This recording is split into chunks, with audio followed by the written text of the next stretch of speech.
Hey guys, Drifter here. Welcome to my tutorial on how to use the brand new Scuf Infinity controller. Hey Ozzy, do you like Scuf Infinity controllers? Today I'm joined by the one and only Ozymandias for most of this tutorial. I'm going to be focusing on how to change out the sticks, how to change the D-pad, and how to change both of the paddles back here. And we can do some animal testing right off the bat. Let's see, do you like Scuf Infinity? Huh? Yeah, tasty? Let's see if you like this on your head. Boop. Good boy. So I have two pink wall pink Scuf controllers, the original on the right and the new Infinity on the left. You can see they look similar, but we have rings here, and what those rings mean is that we can actually change out the thumbsticks if we don't like them. So I'm going to go ahead and focus primarily on this controller now. And the way to change the sticks is that it comes with the Scuf stick removal tool. So what you need to do is put it on one stick here, and you can turn counterclockwise. Now it won't turn very far. I gave it a little bit of extra stuff there and you can see it. And then you're going to have to pull the thumbstick pretty hard. Now you're going to think you're going to break it, right? It's going to feel like you've broken it, but you've actually just managed to successfully remove the stick.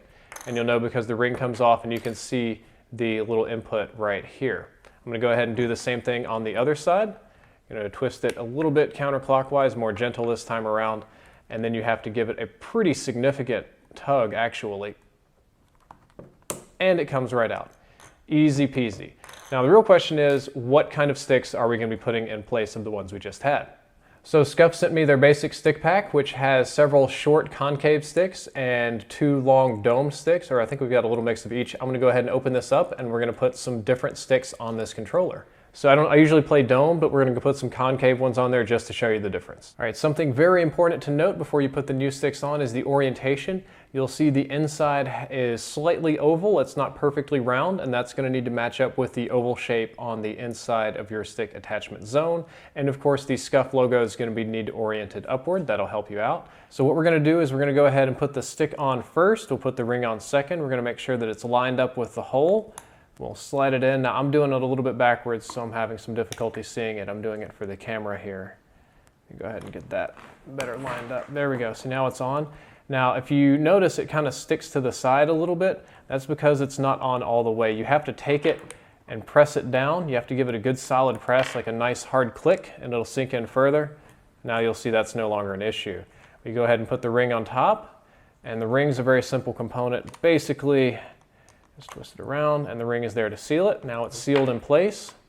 Your stick's good to go. For the other side, we do the exact same thing. Let's line the Scuf logo up. There we go. Give it a nice solid push. Excellent. Now we're going to put the ring on and we're going to get the ring tool, lock it in place. And now we have brand new, different length concave sticks. And you can change out sticks anytime. You no longer have to send your Scuf in for repair, and you can change them on the fly in case they break or if the rubber peels off or something like that.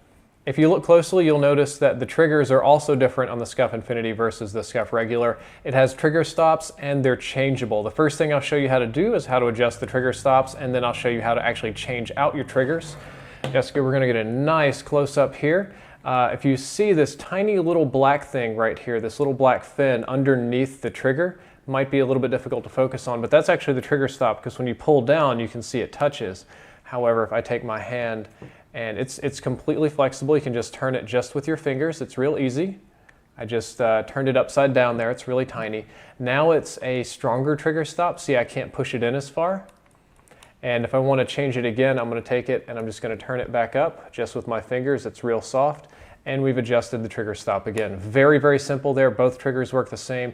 But now let's talk about how to change the triggers themselves. You'll notice that the triggers are actually attached back here so that you can take them off. You can get the edge of the trigger and you can pull back. I'm trying to get this one here. It's very difficult for me to see. Yep, I'm gonna get my finger underneath that part. And it just, did that come off? Come on. Yep, it just comes off and it wiggles off the top. If I can pop it out, there we go. I'll put it down. We can do the exact same thing on the other side. Again, oops, I've got my fingers in the way. A little more difficult for me to see because I'm doing it backwards here. But you grab it, put your fingernails underneath and pop it back. Then you can just kind of wiggle it on out. Now I have some different crazier triggers I can put on. You see these are much longer. I'm going to go ahead and put it on the first one. You'll see the lip on the bottom. I find it easier to push this down and put it underneath the top first and then close it down and you can hear it snap in place. And we can do the exact same thing on the other side because you can see how the connectors work. We'll go ahead and push the trigger down, slide this one on the top, and then go ahead and snap it down, and it's good to go. We've changed the triggers completely.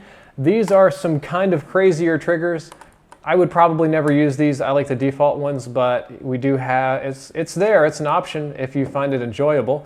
And there's one or two other small mods that I can show you how they work. Okay, the next two are very simple and we can do very quickly. You can either have the regular D-pad, this one has the little arrows in it, but some people don't like the regular D-pad, I happen to. We have this circular thing with the 4 prongs on the bottom. You just line up the 4 prongs with the 4 arrows. If I'm doing this correctly, gotta make sure my Scuf logo lines up. Yep, just line it up and pop it on place, and that's it. Now you no longer have a harsh D-pad, you've got a nice round one. And the final thing you'll need to know how to do is how to change your button mapping with electromagnetic remapping. This is the first Scuf controller or PS4 Scuf that you can change that on. You'll take your Scuf magnet and you'll put it right here. You can hold it down, and then you will hold down a trigger and then press a face button and hold them down, let them go, and that will change your mapping to whatever it is that you want. Very straightforward and very simple. And that is it for our Scuf Infinity tutorial. Ozzy, what do you think, bud? Did you learn something today? I don't think he learned anything. I hope you guys did. Drifter out.